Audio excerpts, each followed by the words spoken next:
After a firefight, they killed Osama bin Laden and took custody of his body. Within minutes of hearing the news of Osama bin Laden's death, huge crowds gathered in New York. Ground Zero was the place to be as word quickly spread. It was an outpouring of joy at the place where nearly 3,000 people died in the September 11th attacks, orchestrated by bin Laden himself. 2 airplanes have crashed into the World Trade Center. And so to the morning after.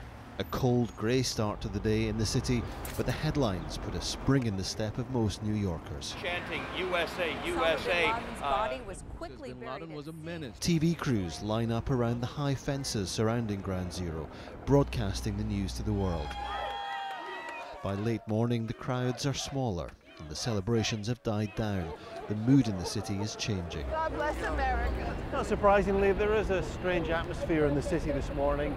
Everyone's going about their business, but here at Ground Zero, some people feeling jubilant, wanting to celebrate what's happened. Others, it's a time for reflection.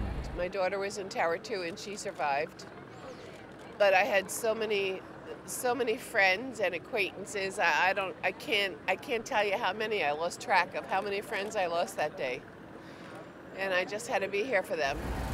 There's relief in the city at bin Laden's death, but it's mixed in with raw emotion. Steve Malsberg is coming up at 0640. Want to weigh in? I'd love to hear from you. 1-800-321-8828. Throughout the day, New Yorkers jam the phone lines of talk radio stations, desperate to convey their feelings of relief and justice. Hi, Steve. I tell you, it's a wonderful day for America. God bless our troops. They're wonderful guys. I don't think anything will give New Yorkers closure, no. I mean, there's always the threat. We have had the homegrown attempts right here in Times Square that was thwarted, and I think we're going to see more and more of that. And there are going to be attacks, if not here, then all over the world. Uptown New York City firefighters take in the news.